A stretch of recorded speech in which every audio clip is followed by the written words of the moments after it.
যে সমস্ত সদস্য শাস্তি পেয়েছে তারা শাস্তি পাওয়ার যোগ্য। এখানে কোনো রাজনৈতিক নেতৃবৃন্দ এর মধ্যে উপস্থিত ছিল কিনা, ইনভলভ ছিল কিনা, বাইরের কোনো শক্তি এর মধ্যে ইনভলভ ছিল কিনা, সেটার জন্য কমিশন করা হয়েছে। কমিশনের চেয়ারম্যান এখানে আছেন, উনি এটা বের করবেন এবং আপনাদের জানাবেন। বটম লাইন হচ্ছে যে এই সমস্ত আমাদের এই চৌকস সেনার সদস্য যারা প্রাণ হারিয়েছেন, তারা প্রাণ হারিয়েছেন তদানীন্তন বিডিআর সদস্যদের গুলিতে। আমরা নিজেরা এই সমস্ত জিনিস নিয়ে অনেক ভিন্ন মত পোষণ করছি। কেউ কেউ এই জিনিসটাকে ভিন্ন খাতে প্রবাহিত করার চেষ্টা করছি, সেটা আমাদের জন্য মঙ্গলজনক হবে না। আজকে যদি আমার যে উপদেশ আমি কিছু দিয়ে যাব, সেটা যদি আপনারা গ্রহণ করেন, আপনারা লাভবান হবেন, আমি এটা আপনাদের নিশ্চিত করছি।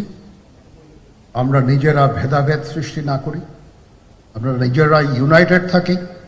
আমাদের মধ্যে যদি কোনো সমস্যা থেকে থাকে, কোনো ব্যত্যয় থেকে থাকে, কোনো গ্রিভান্সেস থেকে থাকে, সেটা আমরা আলোচনার মাধ্যমে সমাধান করব। এটার জন্য ডানে বায়ে দৌড়িয়ে কোনো লাভ হবে না, নিজের ক্ষতি ছাড়া কোনো লাভ হবে না। আমি আপনাদের এই জিনিসটা নিশ্চিত করে দিচ্ছি।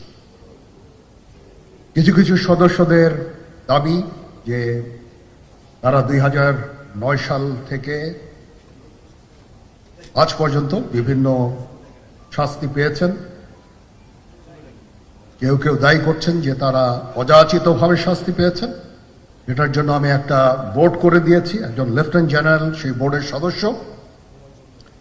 প্রথম ফেজে 51 জন সদস্যর ব্যাপারে আমার কাছে রিকমেন্ডেশন নিয়ে এসেছে। তার রিকমেন্ডেশনের অধিকাংশই আমি গ্রহণ করেছি এবং আরো বেশি আমি দিয়েছি। নেভি এয়ারফোর্সও তাদের এই কার্যক্রম চালিয়ে যাচ্ছে। আমার স্ট্যান্ড পয়েন্ট হচ্ছে, যদি কেউ অপরাধ করে থাকে সেটার জন্য কোনো ছাড় হবে না, বিন্দু মাত্র ছাড় নাই। আমি আপনাদের পরিষ্কার করে দিচ্ছি, it is a discipline force. Discipline ফোর্সকে ডিসিপ্লিন থাকতে দেন। আজকে এই যে দেশের ক্রান্তি লগ্নে সমস্ত বাহিনী, সমস্ত অর্গানাইজেশন বিপর্যস্ত হয়ে পড়েছে। খালি সেনাবাহিনী টিকে আছে, বিমান বাহিনী টিকে আছে, নৌবাহিনী টিকে আছে। কেন? Because of discipline. তারপরেও আমি আমার অফিসারকে আদেশ দিয়েছি, যদি সামান্যতম কোনো সন্দেহের অবকাশ থাকে, কোনো কার বিরুদ্ধে যেই অ্যাকশন না হয়েছে, অপরাধী কিনা যদি সামান্য কোনো সন্দেহের অবকাশ থাকে, সেটা তাদের ফেভারে যাবে। এটা হচ্ছে আমার ঢালাও নির্দেশ। সেই হিসাবে বিভিন্ন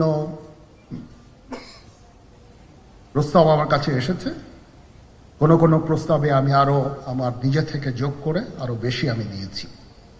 এভাবে পর্যায়ক্রমে অফিসাররা অ্যাপিয়ার করবে, আসবে এবং তাদের এই জিনিসগুলো আমরা দেখব। দেখে যদি মনে হয় যে তাদেরকে করার অবকাশ আছে কিছু, অবশ্যই আমরা করব। এটা ন্যায় নীতিতে আমরা প্রতিষ্ঠিত থাকব ইনশাআল্লাহ। আপনারা কিছু মনে করবেন না, আজকে আমি একটু পরিষ্কার করে আমি কথা বলতে চাই। আপনাদের সবার হয়তো ভালো নাও লাগতে পারে, কিন্তু বিশ্বাস করেন, আমার এটা যদি আপনারা গ্রহণ করেন, আপনারা লাভবান হবেন, কোনো ক্ষতি হবে না দেশের। আমার অন্য কোনো আকাঙ্ক্ষা নাই। আমার একটাই আকাঙ্ক্ষা, দেশ এবং জাতিটাকে একটা সুন্দর জায়গায় রেখে ছুটি করা। I had enough. Was last 7-8 months I had enough. আমি চাই দেশ এবং জাতিকে একটা সুন্দর জায়গায় রেখে আমরা সেনানিবাসে ফেরত আসব।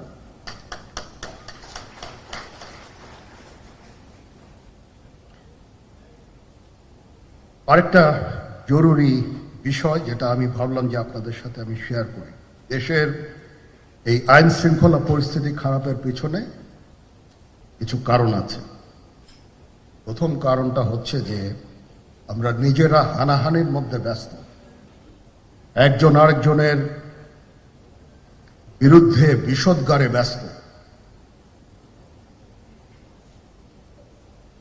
এটা একটা চমৎকার সুযোগ অপরাধীদের জন্য। যেহেতু আমরা একটা অরাজক পরিস্থিতির মধ্যে বিরাজ করছি, তারা খুব ভালোভাবেই জানে যে এই সময়ে যদি এই সমস্ত অপরাধ করা যায় তাহলে এখান থেকে পরিত্রাণ পাওয়া সম্ভব। সেই কারণে এই অপরাধগুলো হচ্ছে। আমরা যদি সংগঠিত থাকি, একত্রিত থাকি, তাহলে অবশ্যই এটা সম্মিলিতভাবে মোকাবেলা করা সম্ভব হবে। Police, RAB, BGB, DGFI, NSI এগুলো দেশের জন্য অত্যন্ত গুরুত্বপূর্ণ কাজ করেছে অতীতে। খারাপ কাজের সাথে অসংখ্য ভালো কাজ করেছে। আজকে যে দেশের স্থিতিশীলতা, দেশটাকে যে এত বছর স্থিতিশীল রাখা হয়েছে, এটার কারণ হচ্ছে এই সশস্ত্র বাহিনীর বহু সেনা সদস্য, সিভিলিয়ান সবাই মিলে এই অর্গানাইজেশনগুলোকে, অসামরিক, সামরিক সবাই মিলে এই অর্গানাইজেশনগুলোকে এফেক্টিভ রেখেছে।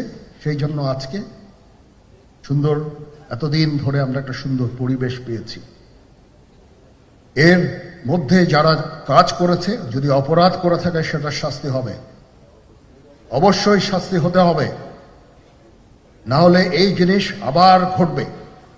আমরা সেটাকে বন্ধ করতে চাই চিরতরে, কিন্তু তার আগে মনে রাখতে হবে আমরা এমনভাবে কাজটা করব এই সমস্ত অর্গানাইজেশনগুলো যেন আন্ডারমাইন না হয়। আজকে পুলিশ সদস্য কাজ করছে না, একটা বিশাল বড় কারণ হচ্ছে অনেকের বিরুদ্ধে মামলা, অনেকে জেলে। RAB, BGB, DGFI, NSI panicked. বিভিন্ন দোষারোপ, খুন ইত্যাদি তদন্ত চলছে। অবশ্যই তদন্ত হবে, দোষীদের বিচারের আওতায় আনতে হবে। এমনভাবে কাজটা করতে হবে যেন এই অর্গানাইজেশনগুলো আন্ডারমাইন না হয়। এই অর্গানাইজেশনগুলোকে যদি আন্ডারমাইন করে আপনারা মনে করেন যে দেশের শান্তি শৃঙ্খলা বিরাজ করবে, সবাই শান্তিতে থাকবেন, এটা হবে না, সেটা সম্ভব না। আমি আপনাদের পরিষ্কার করে বলে দিচ্ছি, এই দেশের শান্তি শৃঙ্খলা রক্ষার দায়িত্ব খালি সেনাবাহিনীর না। 2 লক্ষ পুলিশ আছে, বিজিবি আছে, র্যাব আছে, আনসার বিডিপি আছে, আমার আছে হচ্ছে 30,000 সৈন্য। এদেরকে আমি এই যে একটা বিরাট ভয়েড, আমি এই 30,000 সৈন্য দিয়ে আমি কিভাবে এটা পূরণ করব? 30,000 থাকে, আবার 30,000 চলে যায় ক্যান্টনমেন্টে, আরো 30,000 আসে। এটা দিয়ে আমরা দিন রাত আমরা চেষ্টা করে যাচ্ছি। এখানে যে সমস্ত উচ্ছৃঙ্খল কাজ হয়েছে সেটা আমাদের নিজস্ব তৈরি, এটা আমাদের নিজস্ব ম্যানুফ্যাকচার, আমরা নিজস্ব এইগুলো তৈরি করেছি। এই বিপরীতমুখী কাজ করলে কেসে কখনো শান্তি শৃঙ্খলা আসবে না, এই জিনিসটা আপনাদের মনে রাখতে হবে। তদন্ত কমিশন হচ্ছে আবার আরেকটা, আমাদের সর্বদা আমরা চেষ্টা করব তদন্ত কমিশনকে সহায়তা করতে। যে ধরনের সাহায্য সহযোগিতার প্রয়োজন হয় আমরা করব। আমরা দেশে একটা ফ্রি, ফেয়ার অ্যান্ড ইনক্লুসিভ একটা ইলেকশনের জন্য দিকে ধাবিত হচ্ছে, এবং তার আগে যে সমস্ত সংস্কার করা প্রয়োজন অবশ্যই সরকার সেদিকে খেয়াল করবেন।